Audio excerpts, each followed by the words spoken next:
What up, guys? It's episode 5 of UniFiTV here. Today, we're going to be talking about social media.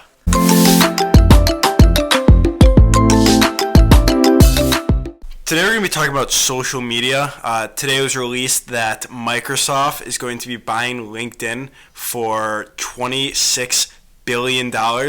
So we're here Cash money. So we're here to talk about how you can use social media to drive sales.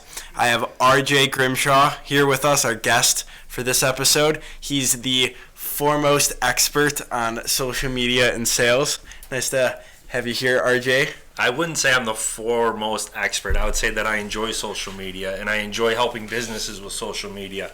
And at UniFi, we've engaged our team by using social media: LinkedIn, Twitter, Facebook, Google+, YouTube, Snapchat a little bit. What's your favorite social media outlet to use? All of them. All of them? Do you have like a favorite, or do you think that's most efficient, one that you see the most? I think that for our business, LinkedIn lends itself naturally to, from a business perspective, but it's really how you're applying or what you're trying to do, and the vision is of utilizing the social media. We try and put some strategy behind it at UniFi, but at times it's very difficult. As Gary Vaynerchuk says, it's very difficult to get an ROI on social media, but we've used it in terms of blogging on LinkedIn, and that's a great tool where we've had prospects call into our organization by reading the content that we put on LinkedIn. And again, the content that we're trying to always do, very similar to these videos. This video is an example of social media and how you use it. We're trying to take relevant topics that are important to business owners as well as people at UniFi and put them out in the marketplace. All right, yeah. From your generation, I'll ask you, when you first arrived here a month ago or so, and we talked about social media, what were your thoughts originally on social media? I think for my generation, I think Twitter is the most efficient for my generation, and I do think we'll see a more gradual transition to Twitter and Snapchat. But Snapchat is hard to do from especially a corporate standpoint, because at least with Twitter you can have a corporate account, where with Snapchat you need a physical face, where you can't just have someone behind a computer. Mm-hmm. But you need a face, you need to have a face for each corporation. So that's why I don't think Snapchat is a great way, even though more people use Snapchat than they do Twitter. Right. I think Twitter is the most currently, just because of how popular it is among young people. It's more popular than Facebook right now. It's quick, concise, it's easy to share information. So if you like what a company shares, it's literally just one click to retweet that. And so I think because of those things,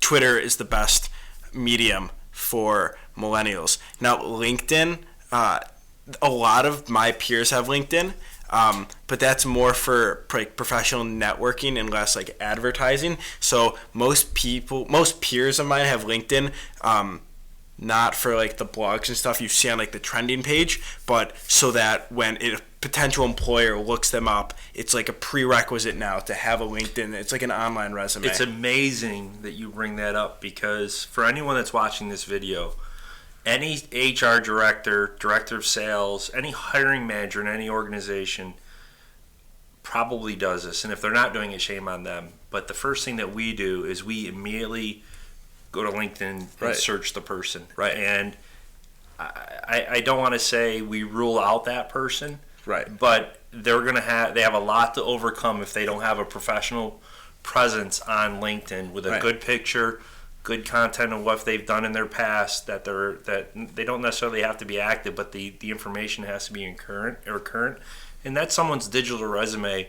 And from my perspective, if someone's not willing to take the time to have that digital resume on LinkedIn, they're not going to be a good fit here at UniFi. And that's, again, my prerequisite. Some hiring managers might not look at that, but here's the thing. Now with LinkedIn being purchased by Microsoft, think about the implications of that. The connection of the cloud and LinkedIn, for Microsoft example. Outlook and your Outlook, Microsoft Dynamics, which is their CRM tool. Now to have the cash that Microsoft has behind this platform from a professional perspective, and I'm glad we've been already utilizing it. So when I heard of the acquisition this morning on Bloomberg, it was exciting to me because it is a valuable tool and asset. We've used it to recruit. We've used it to network. And I know we're talking about all social media platforms, but the topic today, how it was driven, was from LinkedIn, from the LinkedIn acquisition by Microsoft. Now, I have a question for you. This goes back to what you're saying about someone who you look for, like the online resume type thing on LinkedIn. From a business standpoint, what are some of those prerequisites that businesses must have on their LinkedIn so that when someone looks them up, because I know, for example, if I'm going to like almost anything, I look them up online just to see. So like, what do you think when I look a company up, what is your like prerequisites for them, like a industry standard, I guess? Yeah, and I think that the one thing I look for is if they're current on current events at their organization. And it could be relevant. This morning I was on a conference call and a company's name came up. I immediately went to their website, immediately clicked on their LinkedIn page, went into their LinkedIn page, and there was a news article about Detroit, that they just sold something to Detroit. And I brought that up on the conference call, on the sales call, that information, which was relevant, which gave us instant connection that we're based in Ann Arbor, Michigan, and the company was in Detroit. So I think that, to answer your question specifically, it's just to be consistent with putting information on there. It could be videos about your company. It could be news releases about your company. It could be any type of relevant information in regards to your industry. For example, we serve the finance equipment industry. So if the ELFA, which is our main association, puts out the confidence report, we'll post that just to have information that is valuable to our customers, and also anyone that else would come to your LinkedIn page from a company's perspective. Okay, and you've noticed that with social media that you've seen a direct correlation between that and driven sales. By all means. Yeah. By all means. We can't we it's very difficult to measure, but Tyler and Rico and other people in our organization will tell you that it's about building brand awareness. And I just received a tweet from a PR director in regards to, they like seeing these videos. Oh, wow. We had a prospect that came through Twitter from Italy. We didn't make a prospecting call to this manufacturer. They followed our Twitter lead. They followed 3 other companies' Twitter leads, and then made an ultimate decision that they wanted to work with UniFi Equipment Finance.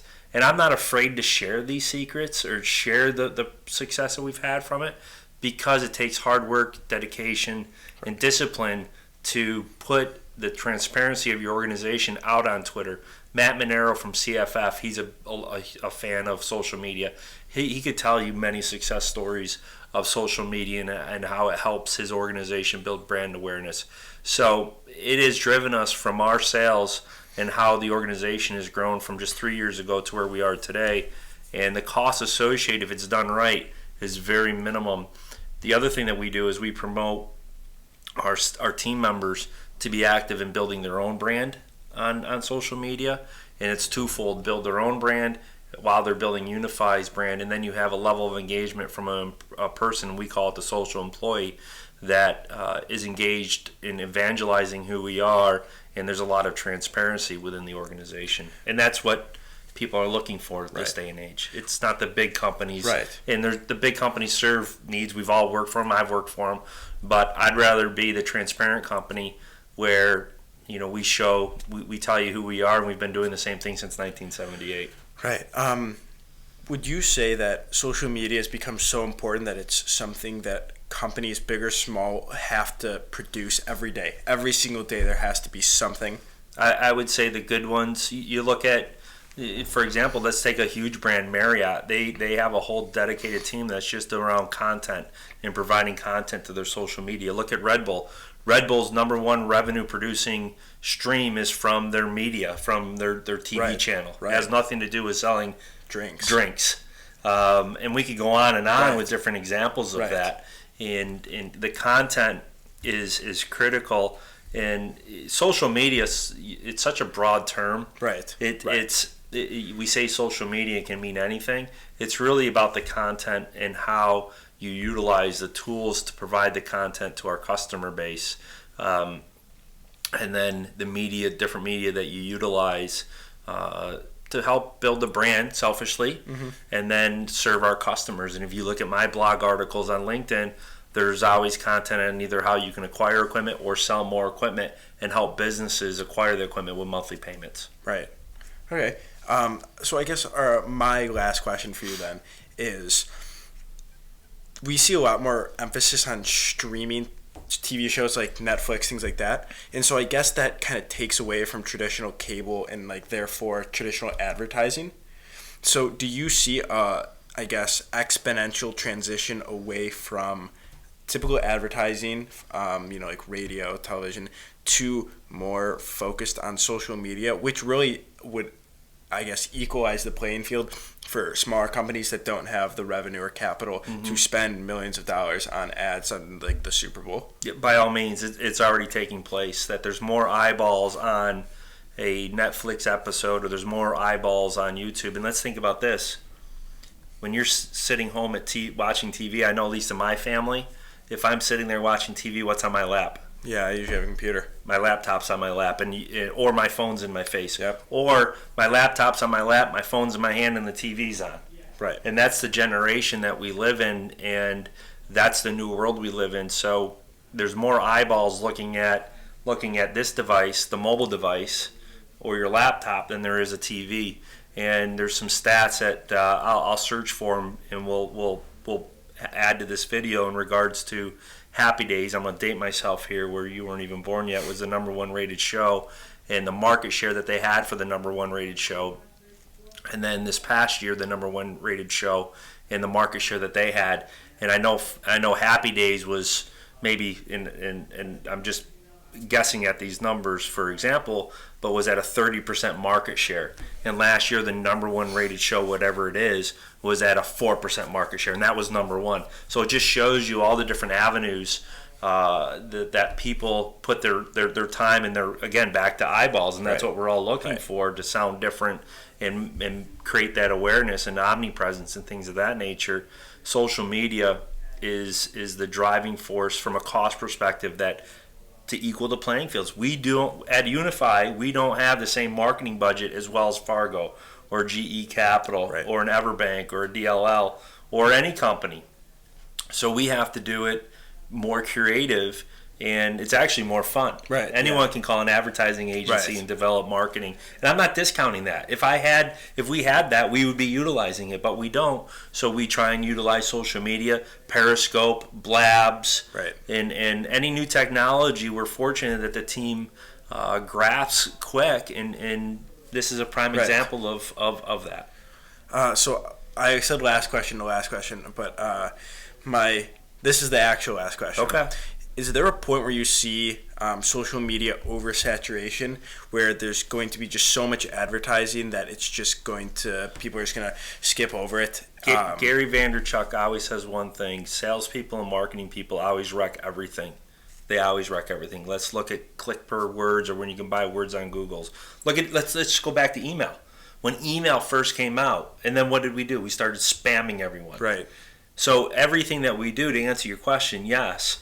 That's why it's so important for your content to be valuable and always be in front of the curve of what's coming next and staying consistent with it. And I'm not a fan of jumping to the newest technology. I'll test it. We'll test it as an organization. We'll look at it. Periscope is a prime example of that. A year ago, Periscope came out, and a lot of people jumped on it. We were doing it, and then it became a saturation point where is people saying a bunch of nothing and there's no value. I think that's starting to come back again, where there's a little bit more value. Facebook Live is another valuable tool. And then personally speaking, from Facebook Live, my buddy's son was racing this past weekend. He races high-end go-karts. He's in upstate New York. I'm sitting at home on a Saturday evening on Facebook Live watching the race live, real-time streaming through my laptop. So it's just, our world just continues to change and embrace it, because it's if our parents had these tools, I say my parents, your parents had these type of tools, it's absolutely amazing. So embrace it. But I want to end on this point. you do have to be very careful in picking and choosing what social media platform you're going to use. And always keep in mind, whatever content you're putting out there, how you bring that back to your cause or your why of what you're doing. Because just to broadcast everywhere and put content everywhere without an end game of a strategy, you're going to waste your time and become frustrated, and you're not going to see the true value that it adds. So just be disciplined when you're thinking about that. All right, thank you guys for watching. This has been episode 5 of UniFiTV. Thanks again to our guest, RJ Grimshaw. Follow him on Twitter. RJG Coach. You can find me on LinkedIn. Emails rgrimshaw at UniFi Edge. Serving the equipment finance market since 1978. All right. Catch us either tomorrow or whenever we post our next video.